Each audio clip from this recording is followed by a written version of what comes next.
Hello my dear students, मैं जहांगीर आलम आप सभी लोगों का एक बार फिर से मेरे यूट्यूब चैनल में बहुत बहुत स्वागत है। तो दोस्तों, जैसा कि आप सभी जानते हैं कि हम लोग 12वीं के रसायन शास्त्र का 9th चैप्टर जिसका नाम कोऑर्डिनेशन कंपाउंड है, इसको पढ़ रहे हैं। और इसके लास्ट वीडियो में यानी कि पिछले वीडियो में मैंने आपको बोला था कि इस वाले लेक्चर में हम लोग किसी भी कोऑर्डिनेशन कंपाउंड का IUPAC नेम लिखना जानेंगे।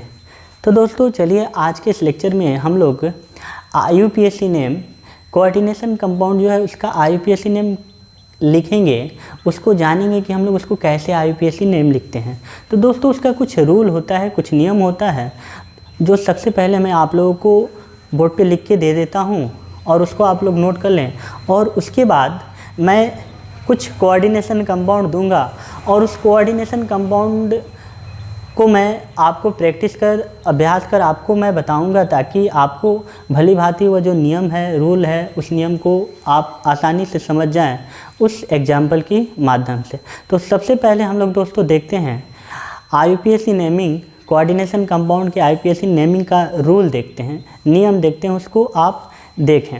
तो देखिए आप लोग बोर्ड पे, आपके बोर्ड पे मैं लिख रहा हूँ। तो ये आपके बोर्ड पे नियम दिखलाई दे रहे हैं, रूल दिखलाई दे रहे हैं किसके? तो naming of coordination compound, IUPAC naming of coordination compound का ये रूल है। दो रूल दिए गए हैं। एक कह रहा है कि अगर कम्प्लेक्स, यदि आपका कम्प्लेक्स, याद कीजिए मैंने आपको कम्प्लेक्स के बारे में बताया था कि कम्प्लेक्स 3 तरह के होते हैं। एक तो पॉजिटिव चार्ज कम्प्लेक्स होता है, एक नेगेटिव चार्ज कम्प्लेक्स होता है और एक न्यूट्रल कम्प्लेक्स होता है। ठीक, तो जैसे आपके बोर्ड पे ये 4 एग्जाम्पल दिए गए हैं। तो अगर हमको ये जो कम्प्लेक्स है, इस कम्प्लेक्स को पता करना है कि ये कैसा कम्प्लेक्स है, पॉजिटिवली चार्ज कम्प्लेक्स है, नेगेटिवली चार्ज कम्प्लेक्स है या न्यूट्रल कम्प्लेक्स है, तो इसको जानने के लिए हम बाहर देखते हैं। बाहर जो आयन है, बाहर यहाँ पे क्या है? क्लोरीन है। तो हम सभी को पता है और हम सभी जानते हैं कि क्लोरीन जो है, क्लोरीन पे माइनस आयन होता है। तो 3 क्लोरीन पे 3 माइनस होगा, 3 क्लोरीन पे 3 माइनस होगा।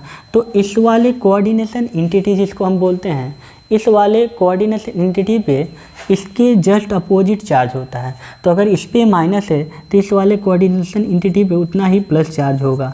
ठीक है, इस वाले को हम देखते हैं तो हमको पता है कि K जो है, K प्लस में टूटता है। ठीक है, तो एक K प्लस देता है तो 4 K प्लस देगा। तो इस पे अगर, इस वाले आयन पे अगर पॉजिटिव चार्ज है तो हम पता लगा सकते हैं कि यहाँ पे जो हमारा कोऑर्डिनेशन एंटिटी है, इस कोऑर्डिनेशन एंटिटी पे इसके जस्ट अपोजिट चार्ज होता है। तो अगर इस पे पॉजिटिव है तो इस पे क्या होगा? निगेटिव चार्ज होगा। ठीक है, इसको हम पता लगाते हैं। तो ठीक उसी तरह है, Cl माइनस होगा, तो ये अगर Cl पे माइनस है तो उसके जस्ट अपोजिट इस पे चार्ज होगा, ये निगेटिव। ठीक है, यहाँ पे हम देखते हैं कि कोई आयन नहीं है, तो किसी आयन नहीं टूटेगा तो इस पे क्या चार्ज होगा? 0, यानी कि न्यूट्रल होगा। तो इस प्रकार हम देखते हैं कि हमको 3 तरह के कम्प्लेक्स मिलते हैं। यानी कि ये जो कोऑर्डिनेशन कंपाउंड है, इस कोऑर्डिनेशन कंपाउंड में हमारा जो कोऑर्डिनेशन एंटिटी है वह पॉजिटिव है। पॉजिटिव है, इसमें भी क्या होगा? ये भी पॉजिटिव होगा। क्यों? क्योंकि ये माइनस में टूटेगा तो ये पॉजिटिव होगा। तो ये इस पर कोई चार्ज नहीं है, यानी न्यूट्रल है। और इस पर क्या है? इस पर कोऑर्डिनेशन एंटिटी पे नेगेटिव चार्ज है, यानी कि ये नेगेटिव चार्ज कम्प्लेक्स है। तो इस तरह हम देखते हैं कि कम्प्लेक्स, हमारा जो कोऑर्डिनेशन कंपाउंड है, हमारा जो कम्प्लेक्स कंपाउंड है वह 3 तरह का होता है। एक पॉजिटिवली चार्ज कम्प्लेक्स, एक नेगेटिवली चार्ज कम्प्लेक्स, एक न्यूट्रल कम्प्लेक्स। तो दोस्तों इसके लिए 2 नियम बनाए गए हैं, पॉजिटिवली चार्ज, ठीक है, पॉजिटिवली चार्ज कम्प्लेक्स और न्यूट्रल कम्प्लेक्स को एक में रखा गया है और उसके ये नियम हैं।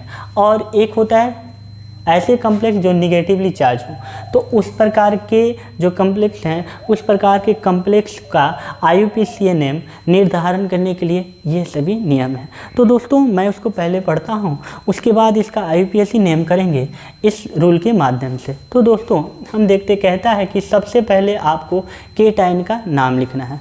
तो मैं आपको अपने शब्दों में बता दूँ, केटाइन मतलब आपके कोष्ठ में सबसे पहले, कहने का मतलब आप किसी भी कोऑर्डिनेशन कंपाउंड में जाते हैं तो कोष्टक में सबसे पहले मिलने वाला, जैसे यहाँ केटाइन का मतलब होता है जिस पे पॉजिटिव चार्ज हो। ठीक है ना, जैसे यहाँ पे केटाइन नहीं है, यहाँ पे केटाइन नहीं है, लेकिन यहाँ पे केटाइन है, यहाँ पॉजिटिव चार्ज है, ये केटायन है, ठीक है ना, और ये क्या है, एनायन है। तो सबसे पहले हमको क्या करना है, केटायन को लिखना है, यानी कि सबसे पहले हमको पॉजिटिव वाले का नाम लिखना है। किसका नाम लिखना है, केटायन का नाम लिखना है। उसके बाद कह रहा है कि लिगेंड का नाम लिखना है। मैंने आपको बताया था लिगेंड कौन होते हैं। तो हमारा जो कोऑर्डिनेशन कंपाउंड, कोऑर्डिनेशन एंटिटी होता है, उसमें सेंट्रल मेटल एटम होते हैं और उसको छोड़ के बाकी सब कोऑर्डिनेशन, बाकी सब क्या होता है, लिगेंड्स होता है। तो इसमें लिगेंड्स NH3 है, जिसको हम लोग क्या बोलते हैं दोस्तों, NH3 को बोलते हैं हम लोग एमीन। क्या बोलते हैं, एमीन। अब इसका नाम भी आपको याद रखना पड़ेगा। NH3 को हम क्या बोलते हैं, एमीन बोलते हैं, ठीक है। और यहाँ पे हमारा जो इस वाले कंपाउंड में, इस वाले कम्प्लेक्स कंपाउंड में हमारा जो लिगेंड है NH3 एमीन है और H2 है, यानी कि एक्वा। H2 यानी क्या, एक्वा, ठीक है। और इस वाले कोऑर्डिनेशन कंपाउंड में, कम्प्लेक्स में हमारा जो लिगेंड्स है वो क्या है, CO यानी कार्बोनिल है। इस वाले कंपाउंड में हमारा जो लिगेंड्स है वो क्या है, CN है। तो सबसे पहले हमको ये करना है कि लिगेंड्स की संख्या निर्धारण करना है। क्या करना है, लिगेंड्स की संख्या निर्धारण करना है। वो कैसे करेंगे, तो कह रहा है अगर लिगेंड्स आपका 2 बार आया हो तो उसको 2 लिखेंगे, डाई लिखेंगे। अगर वही लिगेंड्स 3 बार आया हो तो ट्राई लिखेंगे। अगर 4 बार आया तो उसके लिए टेट्रा लिखेंगे। 5 बार आया हो तो पेंटा लिखेंगे। 6 बार आया हो तो हेक्सा लिखेंगे। जैसे कि यहाँ पे आपका NH3 ये जो हमारा लिगेंड्स है कितनी बार आया है, तो 6 बार है, तो उसके लिए हम क्या लिखेंगे, हेक्सा लिखेंगे। वही कह रहा है कि सबसे पहले हमको क्या करना है, सबसे पहले तो हम केटायन का नाम लिखेंगे। उसके बाद हमारा 2 नंबर काम ये आता है कि हमको कोष्टक के अंदर जाना है और कोष्टक के अंदर जाके सबसे पहले लिगेंड की संख्या को निर्धारण करना है। अगर लिगेंड की संख्या जितना है उतना हम क्या लिखेंगे, प्रीफिक्स लिखेंगे। 2 के लिए डाई लिखेंगे, 3 के लिए ट्राई लिखेंगे, 4 के लिए टेट्रा लिखेंगे, 5 के लिए पेंटा, 6 के लिए हेक्सा, ये सब आप जानते होंगे, ठीक है। उसके बाद हम क्या करेंगे, तो लिगेंड का नाम लिखेंगे। जैसे यहाँ पे लिगेंड NH3 यानी अमोनिया है तो उसका नाम लिखेंगे। कह रहा है कि लिगेंड का नाम लिखेंगे। अब कह रहा है कि अगर किसी कोऑर्डिनेशन कम्प्लेक्स में लिगेंड एक से अधिक हो, जैसे इस वाले कोऑर्डिनेशन कंपाउंड में, कम्प्लेक्स में लिगेंड केवल एक ही प्रकार का है, यानी कि अमोनिया है, लेकिन इस वाले कंपाउंड में लिगेंड 2 हैं, 2 तरह के हैं, एक अमोनिया है, एक एक्वा है। तो अगर इस तरह के कम्प्लेक्स मिल जाए, मैंने ये भी बताया था कम्प्लेक्स 2 प्रकार के होते हैं लिगेंड्स की संख्या के आधार पे, लिगेंड्स के आधार पे। अगर एक ही प्रकार के लिगेंड हो तो उसको होमोलेप्टिक, और भिन्न भिन्न प्रकार के कम्प्लेक्स हो तो उसको हेट्रोलेप्टिक कम्प्लेक्स बोलते हैं। तो ये है होमोलेप्टिक कम्प्लेक्स और ये हेट्रोलेप्टिक कम्प्लेक्स। तो हमको तो ये बात समझ में आती है कि लिगेंड का नाम लिखेंगे, लेकिन अगर लिगेंड एक से अधिक हो तो अब इसमें कन्फ्यूजन हो जाता है कि किसको लिखेंगे। तो IUPAC ने बताया कि आपको नेमिंग करना है लिगेंड्स में, इनमें किसको पहले लिखना है, तो उसके लिए हमको अल्फ़ाबेटिकल ऑर्डर को अपनाना पड़ेगा, यानी कि हम अल्फ़ाबेटिकल लिखेंगे, ठीक। और कह रहा है कि जब हम बाकी सब का नाम लिख लेंगे, यानी कोष्टक में जो हमारा लिगेंड्स है, लिगेंड्स का नाम लिख लेंगे, तो उसके बाद हमको सेंट्रल मेटल एटम को लिखना है, जो कि ये है, ये है, ये है, ये है। सेंट्रल मेटल एटम को लिख के उसका हम ऑक्सीकरण संख्या निकालेंगे और ऑक्सीकरण संख्या को हमको इस कोष्टक के अंदर रख देना है। उसके बाद अंत में एनायन का नाम लिखना है। जैसे यहाँ पे अंत में क्लोरो है एनायन, यहाँ पे क्लोरो है, यहाँ पे अंत में कोई नहीं है, यहाँ पे भी अंत में कोई नहीं है, तो उसके बाद हमको एनायन का नाम लिखना है। सेम उसी तरह अगर कम्प्लेक्स क्या हो, निगेटिव हो, तो सब सेम उसी तरह आएंगे, लेकिन अंत में सेंट्रल मेटल एटम का नाम लिख के आपको करना क्या है कि सेंट्रल मेटल एटम के साथ, सेंट्रल मेटल एटम के साथ आपको करना क्या है, सेंट्रल मेटल एटम के साथ आपको ATE सफिक्स जोड़ देना है। क्या करना है, ATE को जोड़ देना है सेंट्रल मेटल एटम के, बस यही चेंजिंग है। उसके बाद फिर इसमें हम क्या करेंगे, उसका ऑक्सीडेशन नंबर लिख देंगे किस, रोमन अंक में, किसमें, रोमन अंक में। तो अब इस वाले नियम का हम लोग इस वाले सारे कंपाउंड में, सारे कम्प्लेक्स कंपाउंड का IUPAC लिखने में हम लोग यूज करते हैं। तो दोस्तों करना क्या है, तो सबसे पहले नियम के तहत हम चलते हैं, ये आपको क्लियर हो जाएगा, ठीक है। देखिए सबसे पहले करना है, आपको चयन करना है कि हमारा कम्प्लेक्स कैसा है, क्या पॉजिटिवली चार्ज कम्प्लेक्स है या न्यूट्रल चार्ज है या निगेटिवली चार्ज है। तो हमने देखा कि इस वाले कोऑर्डिनेशन एंटिटी में पॉजिटिव चार्ज है, यानी कि हमको कौन सा नियम अपनाना है, इस वाले को। तो सबसे पहले केटायन का नाम लिखना है, तो केटायन नहीं है तो छोड़ देंगे, जिसका जो नहीं है उसको नहीं लिखेंगे। उसके बाद हमको क्या करना है, लिगेंड की संख्या दर्शानी है। तो इसमें ये सेंट्रल मेटल एटम है और लिगेंड ये है। तो लिगेंड क्या है, NH3 है, लेकिन हमको पहले क्या कह रहा है, इसकी आपको संख्या दर्शाना है। तो यहाँ पर NH3 की संख्या कितनी है, 6 है। तो 6 के लिए हम क्या करते हैं, हेक्सा लिखते हैं। क्या लिखते हैं, हेक्सा। 5 के लिए पेंटा, 4 के लिए टेट्रा जो आपके बोर्ड पे है, 6 के लिए हेक्सा। अब कह रहा है उसके बाद लिगेंड का नाम लिखना है। तो NH3 का नाम क्या होता है, तो NH3 का नाम होता है एमीन। क्या होता है, एमीन। तो क्या लिखेंगे, हेक्सा एमीन। क्या लिखेंगे, हेक्सा एमीन। अब कह रहा है कि लिगेंड का नाम लिख लिए। अब उसके बाद कह रहा है केंद्रीय धातु परमाणु का नाम लिखेंगे। तो यहाँ केंद्रीय धातु परमाणु कौन है, कोबाल्ट है। क्या है, CO क्या है, कोबाल्ट। तो कोबाल्ट लिख देंगे। अब कह रहा है कि अब इसका आपको साथ ही छोटा कोष्टक में, छोटा कोष्टक यानी कि ये वाला, इस कोष्टक में इसका ऑक्सीकरण संख्या लिखना है। तो इसका ऑक्सीडेशन नंबर निकालेंगे। तो CO का ऑक्सीडेशन नंबर मैंने आपको निकालना सिखाया था। कैसे निकालेंगे, X मान लेंगे इसको, ठीक है। फिर प्लस इसका NH3 का 0 इंटू 6 माइनस 1 होता है ना, -1 इंटू क्या 3 बराबर क्या 0। अब क्या हो जाएगा, X बराबर +3। तो ये जो हमारा +3 इसका ऑक्सीडेशन नंबर आएगा, ये मैंने आपको निकालना सिखाया है। तो ये जो हमारा ऑक्सीडेशन नंबर आएगा, इसको हमको रोमन में लिखना है। ये 3 हम नहीं लिखेंगे, इस 3 को रोमन में लिखेंगे। तो रोमन में 1 2 3 इस तरह लिखते हैं। अब इसको लिखने के बाद कह रहा है कि अंत में एनायन को लिखेंगे। क्या लिखेंगे, एनायन को लिखना है। तो एनायन क्या है, हमारा Cl है। तो याद रहे आपको, Cl के लिए हम लोग क्लोरो लिखते हैं, Br के लिए ब्रोमो लिखते हैं। दोस्तों अगर नेमिंग में आपको दिक्कत हो रहा है, कहने का मतलब आपको ये नहीं समझ में आ रहा है कि NH3 के लिए क्या लिखेंगे, Cl3 के लिए क्या लिखेंगे, तो दोस्तों आपके बोर्ड पे मैं एक इमेज दे रहा हूँ। इस इमेज को, इस पिक्चर को आप लोग स्क्रीनशॉट कर लें और स्क्रीनशॉट करके इसको रखें, ताकि आपको बाकी जो भी नेमिंग आ रहे हैं कम्प्लेक्स कंपाउंड में, उस नेमिंग में आपको कोई दिक्कत ना हो कि NH3 को क्या कहते हैं, H2O को क्या कहते हैं। तो आपके बोर्ड पे, यानी कि कहने का बोर्ड पे नहीं, कहने का मतलब आपके जो स्क्रीन पे दिख रहा है, जो इमेज दिख रहा है, उसको आप लोग स्क्रीनशॉट कर लें और उसको आप लोग नोट कर लेंगे, ताकि हम जो भी कम्प्लेक्स कंपाउंड दे रहे हैं और उसमें जो भी आ रहे हैं, NH3 आ रहा है, H2O आ रहा है, Cl आएगा, Br आएगा, SO42- आएगा, इन सभी का नाम लिखने में आपको कोई असुविधा ना हो। तो दोस्तों आप लोग इसका स्क्रीनशॉट ले लें। चलिए आगे बढ़ते हैं, देखते हैं इसको। ये हो गया। तो सबसे पहले कह रहा था केटायन का नाम लिखें, इसमें केटायन नहीं है, छोड़ देंगे। पहले वाला केटायन होता है, उसको छोड़ देंगे। उसके बाद अंदर जाना है और अंदर जाके लिगेंड की संख्या को देखना है। तो लिगेंड की संख्या, यहाँ पर लिगेंड क्या है, NH3 है। अब लिगेंड अगर 1 से अधिक होता तो ये वाला नियम अपनाते हैं, अल्फ़ाबेटिकल लिखते हैं, लेकिन इसमें अमोनिया एक ही प्रकार का लिगेंड है। तो कितना है, 6 है। तो 6 के लिए हेक्सा लिखना है, 7 के लिए हेप्टा लिखना है, 5 के लिए पेंटा लिखना है, ये आपको याद होना चाहिए।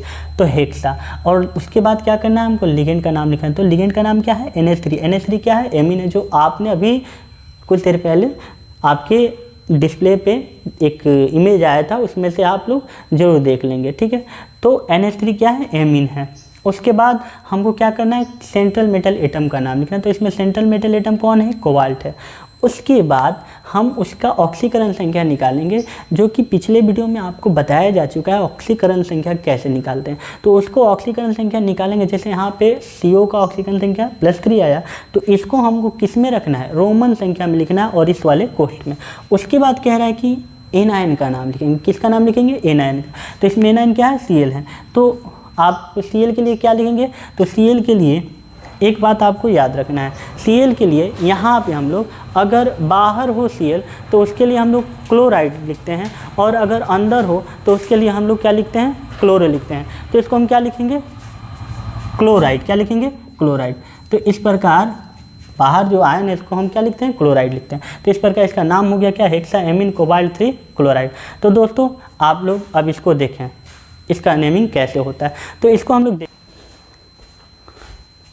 तो दोस्तों ये वाला जो कंपाउंड है आपके, ये वाला जो कंपाउंड है, यानी कि बोर्ड पे ये जो कम्प्लेक्स दिखलाई दे रहा है, मैंने आपको बताया कि ये जो इसका जो कोऑर्डिनेशन एंटिटी है वो कैसा है, तो पॉजिटिव है। यानी कि ये जो कम्प्लेक्स कंपाउंड है पॉजिटिवली चार्ज कम्प्लेक्स कंपाउंड है, तो इसको भी हम लोग इसी के तहत हम लोग नामांकन करेंगे। तो सबसे पहले हमको करना क्या है, तो सर्वप्रथम केटायन का नाम लिखना है। केटायन जो कोष्टक के पहले होता है, तो सबसे पहले दोस्तों हमको केटायन का नाम लिखना है, जो कि नहीं है। नहीं है तो क्या करेंगे, लाएंगे थोड़ी कहीं से, छोड़ देंगे। अब छोड़ दिए, अब अंदर जाएंगे, लिगेंड की संख्या को दर्शाएंगे। उससे भी पहले आपको ये समझना है कि हमारा जो कम्प्लेक्स है वह कैसा कम्प्लेक्स है, क्या होमोलैप्टिक कम्प्लेक्स है या हेट्रोलैप्टिक कम्प्लेक्स है। होमोलैप्टिक कम्प्लेक्स ये था जिसमें एक ही तरह के लिगेंड्स थे, लेकिन हेट्रोलैप्टिक कम्प्लेक्स में क्या होता है कि लिगेंड्स अलग अलग प्रकार के मिलते हैं। तो ये जो हमारा कम्प्लेक्स है इसमें लिगेंड्स दो प्रकार के हैं, एक है आपका NH3 अमोनिया और एक है H2O एक्वा। तो ये हेट्रोलैप्टिक कम्प्लेक्स है। तो अगर इस तरह के कम्प्लेक्स हो तो आपको लिगेंड का नाम लिखना है, लेकिन यहाँ पे समस्या उत्पन्न हो जाती है कि लिगेंड का नाम हम कैसे लिखें, किसको पहले लिखें किसको बाद में लिखें। यहाँ लिगेंड के तौर पे NH3 है, H2O है, यानी कि यहाँ पे हम लोग किसको लिखें, लिगेंड किसके कौन से लिगेंड को पहले लिखें। तो IPSC ने हमको बताया कि आपको अल्फ़ाबेटिकल ऑर्डर में आपका नामांकन करना है। तो यहाँ पे NH3 जिसको हम लोग एमीन कहते हैं और H2O जिसको दोस्तों एक्वा कहते हैं, क्या कहते हैं, एक्वा कहते हैं। तो अब रही बात कि दोनों तो AA से शुरू है, तो अब फिर समस्या उत्पन्न हो जाती है कि किसको लिखें। तो अगर डिक्शनरी में आप वर्ड खोजने जाए तो पहले एमीन मिलेगा कि एक्वा मिलेगा, यानी कि एमीन के बाद एम और एक्वा क्यू। तो एम पहले आता है कि क्यू पहले आता है, तो हम पता कर पाएंगे कि एम पहले आता है। तो सबसे पहले एमीन लिख लेंगे। क्या लिखेंगे, एमीन। तो एमीन यहाँ पे कितनी संख्या में है, 3 संख्या में। तो 3 के लिए हम क्या लिखते हैं दोस्तों, ट्राई लिखते हैं। क्या लिखते हैं, ट्राई। और क्या है, तो ट्राई एमीन है। ठीक, ये लिख लिए। अभी और लिगेंड बचा है, कौन सा लिगेंड है, एक्वा, H2O, यानी कि एक्वा कितना है, 3 है। तो उसके लिए अभी हम क्या लिखेंगे, ट्राई एक्वा। अब रही बात, कह रहा है कि आप जब उसका नाम, लिगेंड का नाम लिख लें तो उसके बाद आपको क्या लिखना है, केंद्रीय धातु परमाणु का नाम लिखना है। केंद्रीय धातु परमाणु यहाँ Cr है। Cr यानी क्या, क्रोमियम। अब कह रहा है कि आप क्रोमियम लिखें, उसके बाद ये वाला कोष्टक बनाएं। और ये कोष्टक बनाने के बाद आपको करना क्या है कि आपको सेंट्रल मेटल एटम यानी केंद्रीय धातु परमाणु यानी कि Cr इस वाले कंपाउंड में उसका ऑक्सीकरण संख्या निकालना है। तो मैंने आपको ऑक्सीकरण संख्या निकालना बता दिया और आप इजी वे से आप समझ गए होंगे, आप आराम से निकालेंगे। हमको आशा है, मुझे आशा है कि आप वह जो वीडियो हैं बढ़िया से देखे होंगे और आप लोग तो काफ़ी इंटेलिजेंट है, आसानी से जाहिर सी बात है आप लोग निकाल ही लेंगे। तो क्रोमियम का ऑक्सीकरण संख्या क्या होगा, तो आप सभी जानते हैं यहाँ पे क्रोमियम का ऑक्सीकरण जब संख्या हम निकालेंगे तो यहाँ पे क्रोमियम का ऑक्सीकरण संख्या +3 होगा, जिसको हमको किस में लिखना है, रोमन में लिखना है। ये बात आप याद रखिएगा। उसके बाद ये सब लिखने के बाद यहाँ तक पहुँचने के बाद आपको एनायन को लिखना है, जो कि कोष्टक के बाहर है। क्या है, Cl है। Cl जिसको अगर कोष्टक के बाहर हो तो इसको हम लोग क्लोराइड लिखेंगे, अंदर हो तो क्लोरो लिखते हैं। ठीक है, तो क्लोराइड क्या लिखेंगे, क्लोराइड। अब आपके दिमाग में एक प्रश्न उठ रहा होगा कि हमने अगर यहाँ पे 3 था तो ट्राई एमीन लिख दिया, यहाँ पे 3 था तो ट्राई एक्वा लिख दिया, यहाँ पे मैंने क्यों नहीं लिखा। तो दोस्तों एक बात आप अपने दिमाग में गांठ बांध के रख लीजिएगा कि ये जो ट्राई, टेट्रा, पेंटा, हेक्सा, ये जो भी लिखना है आपको कोष्टक के अंदर वाले के लिए इसका उपयोग करना है। किसके लिए, कोष्टक के अंदर वाले के लिए। कोष्टक के बाहर वाले के लिए आपको ट्राई, टेट्रा, पेंटा लिखने की ज़रूरत नहीं है। क्या, डाई लिखना है, ट्राई लिखना है, टेट्रा लिखना है, पेंटा लिखना है, हेक्सा लिखना है, हेप्टा लिखना है। किसके लिए, तो जो मॉलिक्यूल, जो आयन आपके इस कोष्टक के अंदर मिलेंगे उन्हीं के लिए आपको इनका यूज करना है। कोष्टक के बाहर वाले के लिए आपको यूज नहीं करना है, कतई नहीं करना है। तो ये कोष्टक के बाहर है तो इसका हम यूज नहीं करेंगे। तो इसका नाम क्या हुआ, ट्राईएमीन ट्राई एक्वा क्रोमियम 3 क्लोराइड। इसका IPSC नेम ये हो गया। ठीक है दोस्तों, आगे की ओर हम लोग चलते हैं। ये जो है हमारा, ये जो कंपाउंड है हमारा, ये कंपाउंड अगर हम बढ़िया से देखें तो ये कैसा कंपाउंड है, कैसा कॉम्प्लेक्स है। तो ये जो कॉम्प्लेक्स है इसके कोऑर्डिनेशन एंटिटी अगर हम निकालेंगे तो इसके कोऑर्डिनेशन एंटिटी पे 4- चार्ज आएगा, यानी कि ये निगेटिवली चार्ज कॉम्प्लेक्स कंपाउंड है। यानी कि ये वाला नियम हम इसका उपयोग करेंगे IPSC नेम लिखने में। तो वही सर्वप्रथम क्या करना है, केटायन का नाम लिखना है। क्या करना है, केटायन का नाम लिखना है। तो अब देखिए यहाँ पे केटायन है कोष्टक के पहले है केटायन। तो क्या है के यानी क्या, पोटेशियम। के आप सभी जानते हैं कि किसका संकेत है, पोटेशियम का। लेकिन अब यहाँ पे हम टेट्रा नहीं लिखेंगे। क्यों नहीं लिखेंगे, तो मैंने आपको कहा था, आपको याद रखनी है कि कोष्टक के बाहर वाले के लिए संख्या आपको नहीं दर्शाना है। डाई, ट्राई, टेट्रा, पेंटा, हेक्सा ये कुछ नहीं करना है। जो हो ज्यों का त्यों उसका नाम लिख देंगे। तो यहाँ पे क्या है, के है, तो क्या लिखेंगे, पोटेशियम। क्या लिखेंगे, पोटेशियम। अब अंदर जाएंगे कोष्टक के। अब क्या करना है, आपको संख्या दर्शानी है। ठीक है, तो यहाँ पे संख्या दर्शानी है। 6 के लिए क्या लिखेंगे, हेक्सा। क्या लिखेंगे, हेक्सा। अब देखिए ये जो लिगेंड है, सेंट्रल मेटल एटम को छोड़ के पहले लिगेंड का नाम लिखते हैं। लिगेंड CN है। CN का नाम क्या है, तो CN का नाम है साइनो, जो कि अभी आपने शुरू में ही देखा। मैंने आपको आपके बोर्ड पे आपके स्क्रीन पे एक इमेज भेजी थी, उसमें CN का नाम लिखा था साइनो। CN क्या है, साइनो। तो कितना साइनो है, 6 है। इसको क्या लिखेंगे, हेक्सा साइनो। क्या लिखेंगे, hexa cyano. Potassium, hexa cyano, यहाँ तक तो हम लिख लिए।